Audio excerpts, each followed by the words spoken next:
What is up, guys? Today we're going to be going over if this guy is worth the blood, sweat, and tears that I kind of put into that building it versus just getting a Defender or Bronco like a regular TRX4M and wheels, tires, and a lift, lights, and call it a day. So here's the thing. The order that I got into RC, I don't think this should be the first thing that you build or buy. I mean, most of you have to build it. So there's no just finding this off the shelf and buying it unless you find some Facebook Marketplace deal. I think that would probably be tipping to like $350 to $400 worth of parts if you were just going to buy it off some guy. So my dad got me into RC a long time ago, and my first thing was just a Slash. I went from a Slash to a UDR. I got a really good deal on the UDR. And I got a Max just for fun because the UDR is amazing, but sometimes I just wanted to go to like a bonfire and just tear it up. And the main thing is I don't want to give people the controller for the UDR. You know what I mean? Like I don't want to see that thing roll at 60 miles an hour. The Max I don't care about, and it also is just so stable. You can give that controller, you can give it to anyone and they can take care of it. So anyway, I have the Max UDR for speed, and then I bought a tan, or they're actually pretty orange. I wanted it to be kind of like FTE, like really tan, but I got a Defender TRX4M, and I loved it. I went from that. So that is this car. See if my lights are unplugged. So this is my original TRX4M that I bought probably a year and a half ago. All I've done to it is literally just that little lift kit, high clearance links, the crawl gears, wheels and tires. That's all that I did to this tan one, and I'll get to this one in a second. So, because there's no tan Defender here.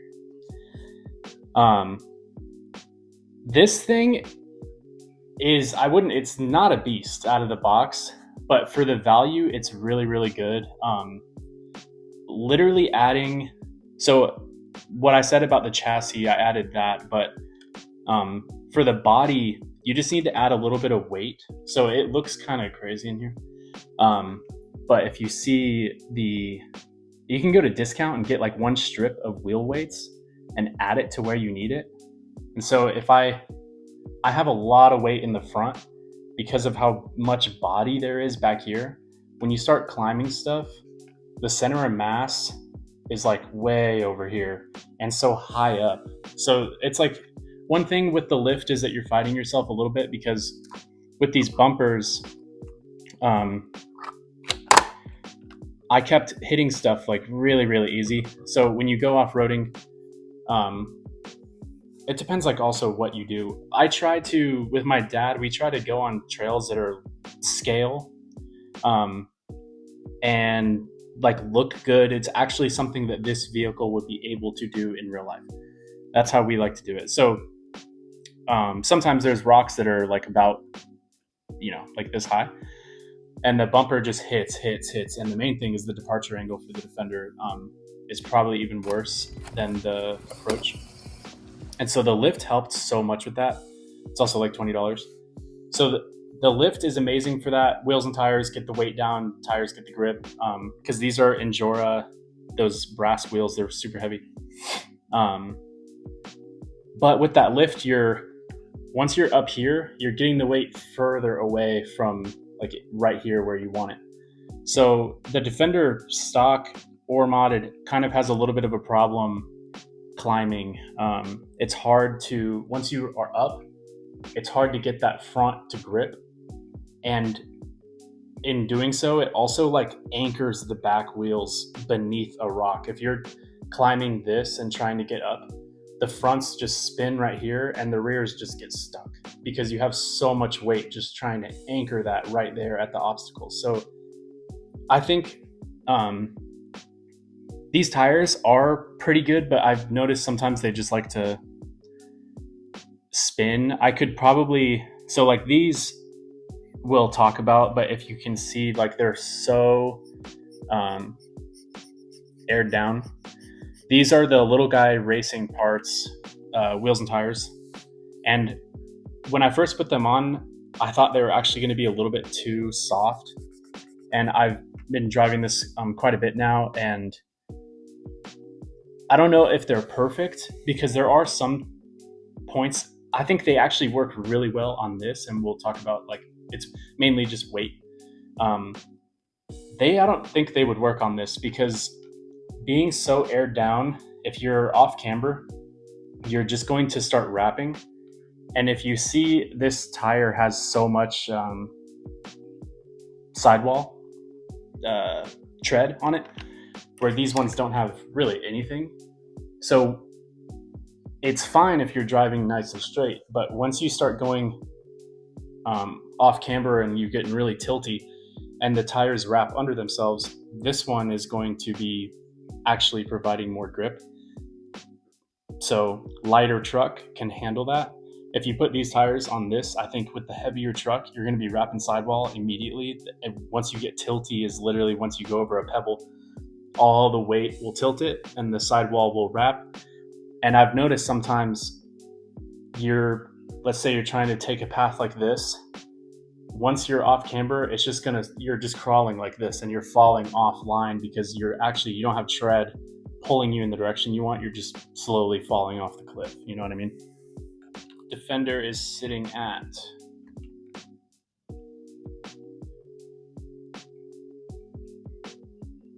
over 2 pounds. 2 pounds, 1.5 ounces. So real quick, that might not work.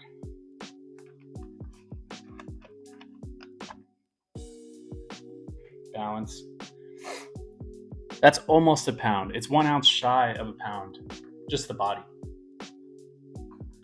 So this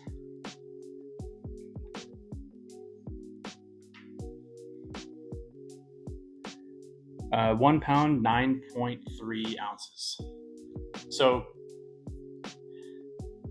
this is heavier than I actually thought it was. This is pretty heavy, actually. It's just, this one feels way heavier when you go to pick that up. I think it's mainly because there's so much weight higher up. So I didn't add it. I added weight. I added actual wheel weights to this one to get weight down, because so I still have like everything plastic underneath, drive shafts, axles. The high clearance links don't weigh anything, but I'll show you this. So real quick, I wanted to almost review both of these in one video. I did the Defender. I kind of strayed away from that, actually. So I got the little tan Defender. I loved it. Lifted it, did little things like that, added weight to it. I had a TRX4 full-size Defender, like a 1/10, and I absolutely love that. And I haven't really modded that very much at all. It's just all been aesthetics, like lights and stuff.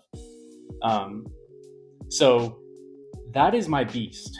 That is what I would go and take out and just try to tackle stuff that has no business being tackled.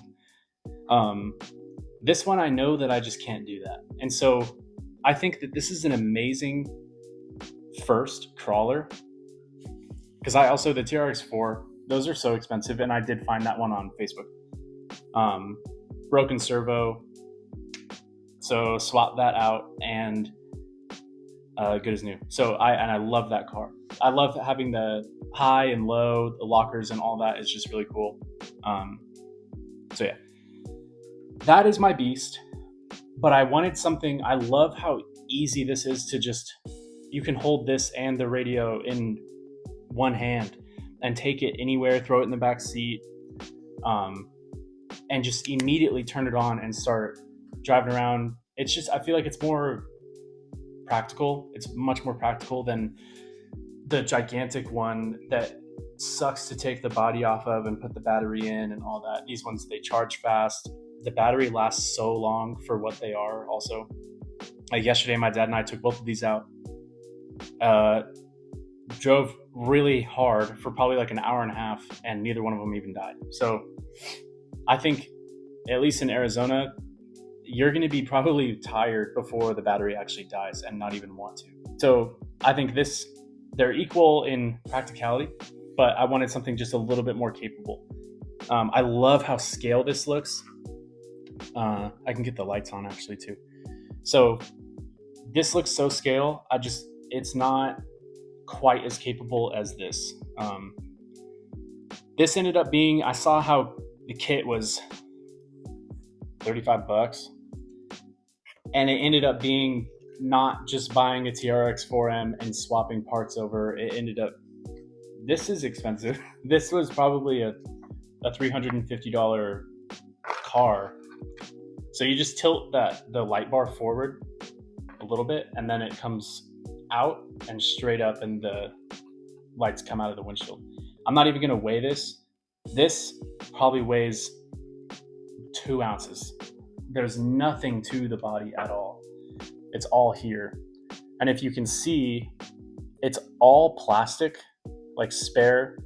So the spare down in a line is literally just the ECM and the spare, the guys, which weigh about as much as that.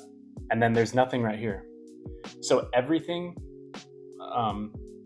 of significant weight is level pretty much with the tires, because this is fully extended too. So like when you're driving, it'll be up here.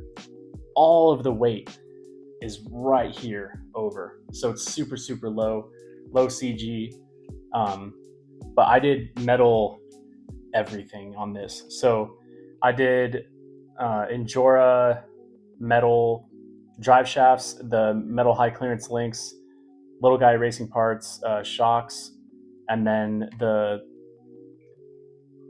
MEUS apparently, axles. So those metal axles that they have, they're awesome. And then an Injora servo, which like doesn't really add weight, but the main thing is the axles and metal drive shafts, and then the brass skid plate. So all of that, and then the wheels and tires. So this thing is a beast down low. Center of gravity is crazy. So I wish this wasn't such a high impact point when you do roll, because we did that a couple times yesterday. Little ones, like you just fall backwards. I wasn't rolling down cliffs, but it kind of sucks that this sits so high and is forced to either crack or rotate on its axis. Trying to figure out what that noise was. I think it's just the wires moved around, but anyway. So I have the ECM bolted in there. I think so. In the battery port is closer to the driver, closer to the center normally. And when we were installing everything, kind of noticed it made more sense to flip the ECM around and have the battery just go in right here. I think that's the easiest way to do it. So, and then if you see like that bigger screw pointing down right here, I threaded in one of like the biggest screws that we had, kind of just as like a pole sticking out, so I can wrap all the wires around in that one spot to try to keep it a little bit cleaner. Like, look at that. So I'm pretty happy with the way this all turned out. The biggest issue that I was fighting myself the hardest for was that isn't the high trail. So I had the tan one, built this as much as I could until I needed like a parts car, and I went and got a brand new gray one, and I like the gray more than the tan, so I swapped all the parts over and put the weights on the body. So that's why this was the tan chassis, and then my new gray brand spanking new, pretty glossy gray Defender. So I love this setup now. These wheels would look amazing, but they're out of stock. Um, but I think these tires are just, they need to be stronger with the added weight. So um, literally, I went and bought a brand new TRX4M and ripped the ECM and the battery, um, the motor trans. I put the crawl gears in here. So, and then I gave my parts, all those parts to my dad. So now he has like 80% of another TRX4M, and I gave him the tan body. So this thing was, you can see, hopefully, my matching drivers, gray, black, and red in there. This thing was, I would say, like at the time, it felt really hard and annoying and tedious to build. Looking back now, I would do it again. It is just expensive. Like I would do it for someone else, not my money, and they just want to build the same thing. I would probably do it.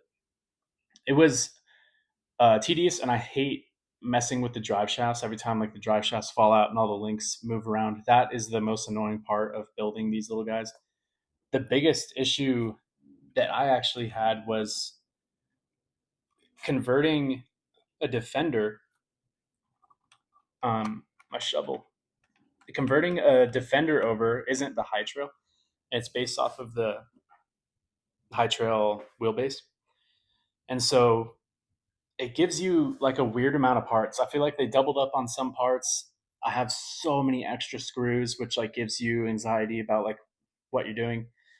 Horrible instructions. There's nothing there. And then I kind of wanted to make this video also because there's some issues I ran into that sometimes you don't want to revive like a 2-year-old comment on Reddit. You know what I mean? And the likelihood of them actually getting back to you is pretty low too. So I put the supplied upper links in, threw in the Defender's links. Obviously, they were way too short and everything was messed up. And so there is another thing that I messed up. I think it was just I ordered the high trail links. Ordered the high trail links, got the links in, and the drive shafts had like this much engagement. They were just tiptoeing in there. And so I like put that together after once I tried, I was like, that I'm gonna need like extended drive shafts too. So I ordered metal. Um, that was a really easy install, and I think that these are pretty sick so far. Um, People have said that they break. This I've never broken anything, on the TRX4M like at all. People say the Traxxas servos, they're horrible. Gears shear and the drive shaft breaks. I drive that like crazy, and it's a tank. So that's still all stock suspension and everything. Um, these shocks are pretty good.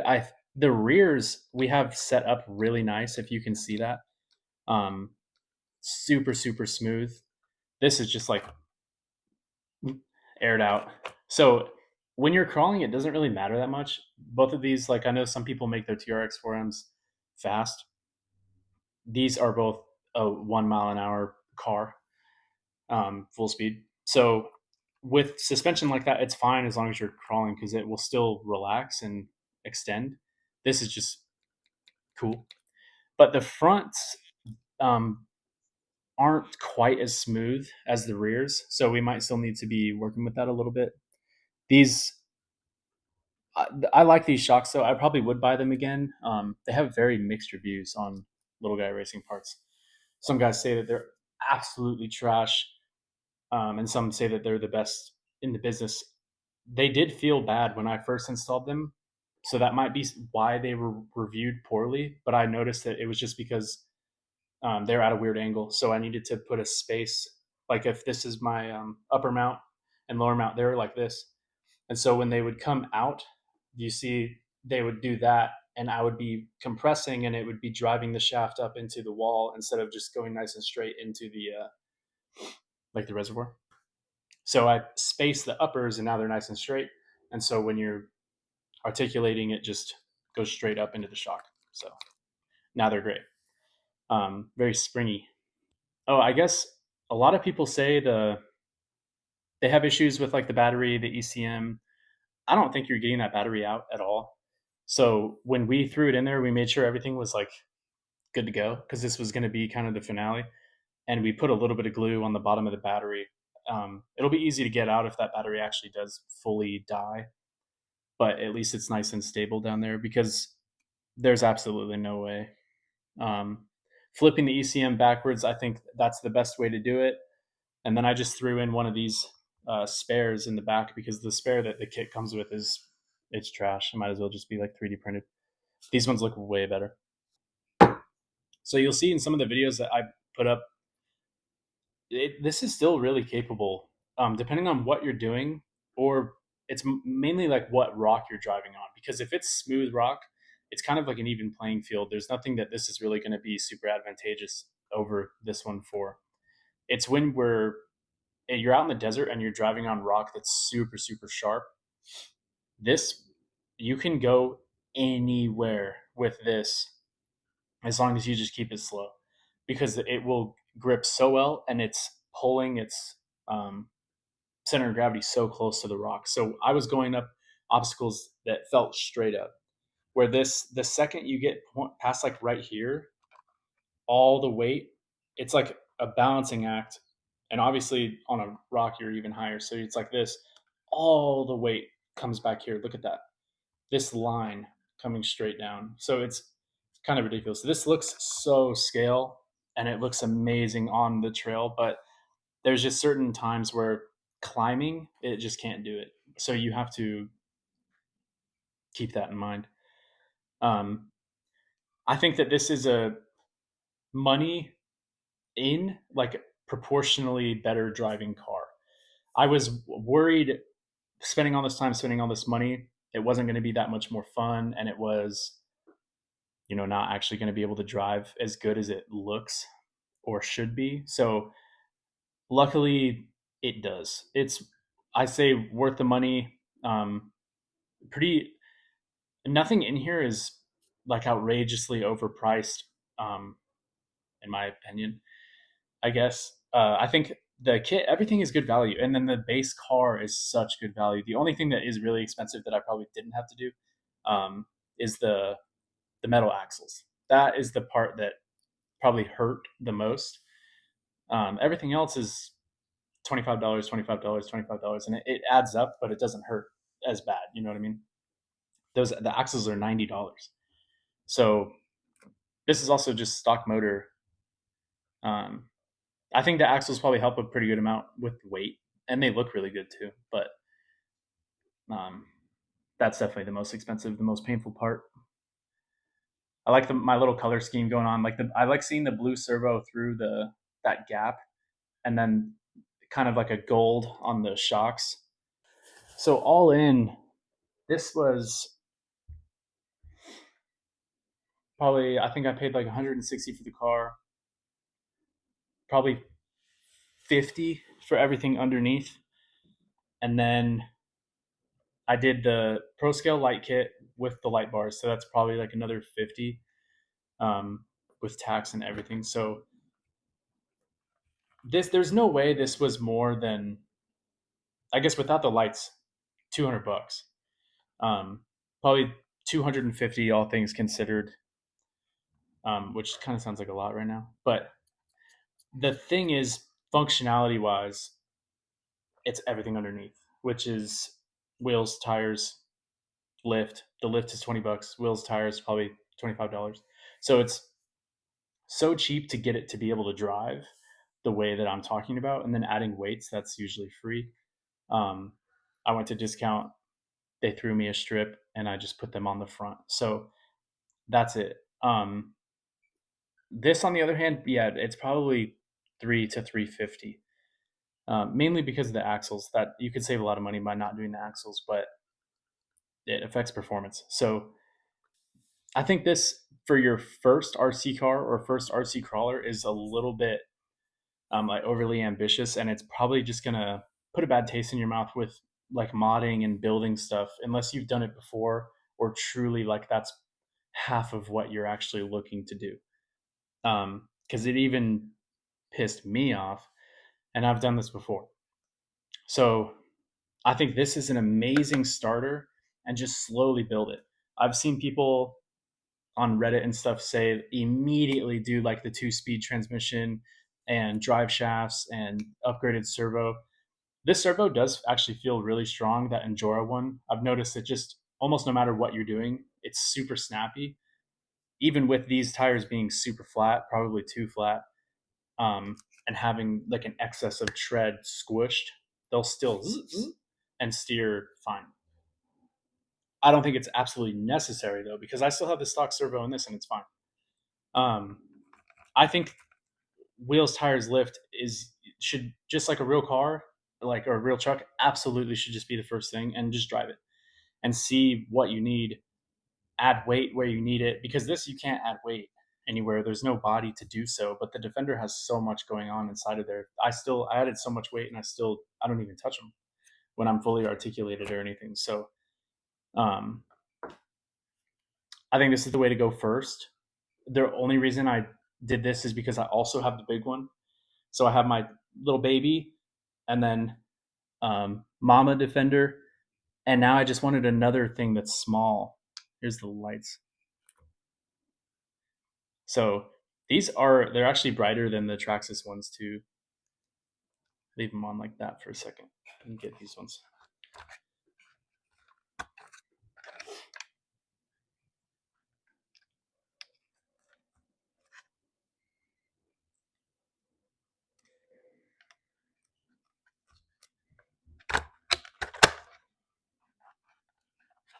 So what's cool,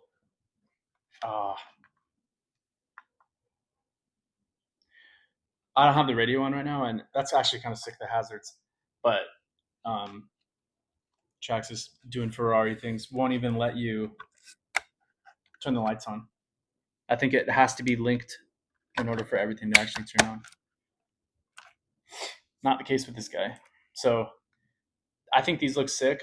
I just really wish that this, instead of having like a big cage of lights like that, why can't it just be one just straight bar, like they actually have, that just doesn't hang so high? So, or I wish you could choose. I just want them to make something like that. Maybe they do. I haven't looked that hard. This was like the first time. Yesterday was like where I was like, geez, I don't know how long that's going to last, rolling around. And eventually it's going to break, and you're just going to have to take it off completely. So I would just want something that's thinner, like an actual curved LED bar that would go above your windshield or on the front bumper of a truck. So we'll see if that comes out in the future. So here are all the parts that I ordered, and just waited until everything came in, and then we ripped everything open and got started. So my dad was doing the beadlock wheels right here, and the only thing that I had instructions for was actually just building the chassis. So we started going crazy on that, and the rest is kind of just up to you. Or get the TRX4M out if you have another one, and like look at how the links are positioned and all that. Most of it's pretty straightforward, but some of these bolts, they're so small you could probably eat this entire bag of hardware and not even know. It is crazy working with this size. I don't even want to imagine what 1/24 is if it's any smaller than this. But we just wanted to get as much as possible done, and it ended up kind of fighting myself a little bit, because we built the whole thing and put the skid plate in and all that, and then once I actually had the links and the drive shaft and the stock TRX4M that I bought, I had to take apart that chassis, I don't know, probably only like 10 or 15%, but it kind of sucked to like backtrack to get all those parts in there. But here it is, all done. This was our first run, and if you can tell, it's kind of high up. So right when we built it, the kit comes with like a whole bunch of different spots to mount the shock at the top. So I did the lowest possible, so the truck is the highest possible, just mainly for performance, you know. And especially from this angle, it just doesn't look that scale being that high up. So for this session, or like for all these ones where we're driving on this, you'll see it's super high up, and it obviously works pretty well, but I lowered it after this day. But besides that, I just did like a nut and bolt on everything to make sure that everything's still tight and good, and lowered it. That's really it. On this little run, you can see, if you look closely, once it goes over this rock, there's like a sheer cliff right here that I'm going up. Look at the rear wheel and look at the sidewall wrapping, and I'm just going straight. So it's mainly just because there's like an excess of grip on this texture. Like the surface that I'm driving on is pretty much the epitome of good grip for these types of tires. So it's just a ridiculous amount, and it's making that, sidewall kind of start to twist, almost like a drag tire. So right here, both vehicles are coming at us, and I tried to take relatively the same line. But obviously each truck is different, and I'm not really going to be able to do that. So you see the Defender is like really struggling. These rocks are pretty big for it, and they're really soft, so they're slippery for these tires. Where the one up top is just more aired down, grippier with more articulation. So like this is a really good spot for it.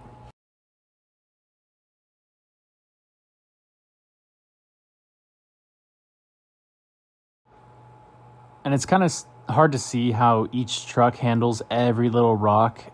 The main thing is just looking at how much body roll each one has. Just pretty much the kit car just swallows everything. Like it's all articulation, where the Defender is actually really capable. And one thing that it has over the kit is that it has sliders. So I can't even tell you how many times, in order to actually go through an obstacle, the Defender, you need to rely on the sliders, and it's pretty capable once you do that, and like obviously learn how it drives and how it needs to be driven. This is a pretty crazy one for this truck. The Defender, there's not a chance that it could go up anything like that.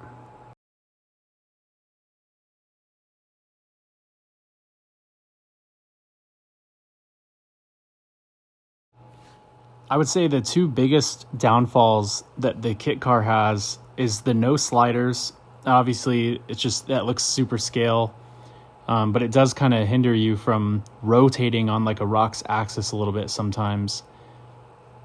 And since I'm so low, it punches like, it gets hung up on the brass skid plate, like right here, perfect example. And a lot of obstacles, I punch like the front diff, then I have to back up and readjust just barely.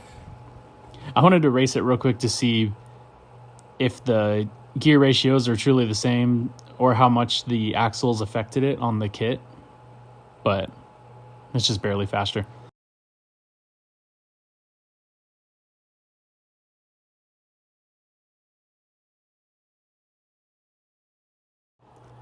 So this next obstacle definitely is the biggest, like night and day out of all of these. The rest, are pretty simple. I just wanted you guys to like kind of see how they drive.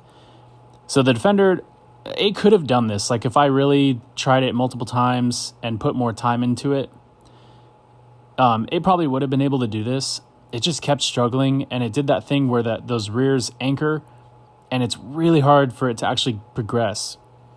I gave it the little hand of God right there, and it went up. But watch how well this one does this. It's insane to see it side by side. Like I'm barely even trying. I just stay like 20% throttle. That one even surprised me when I was doing it. I really wasn't expecting it to be that crazy.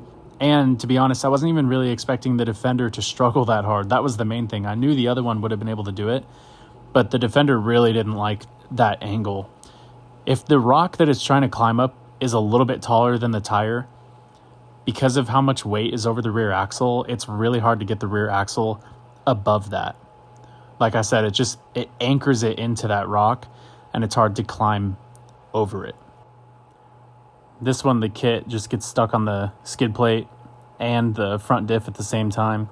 So you really have to find that line where your tires keep you elevated as much as possible. The Defender, I just feel like it can slide a little bit better. No matter where you go, you can kind of just slide around and you'll be fine. But that's really it, guys. This is just me messing around, trying to be like those forklift articulation videos on those pre-runners and all that. So I hope this was insightful. It was a lot longer than I thought it was going to be. And if you're still here, thank you so much for sticking all the way to the end. And if you can, like and subscribe. I'll be dropping a lot more RC content here in the future. So thank you so much for watching.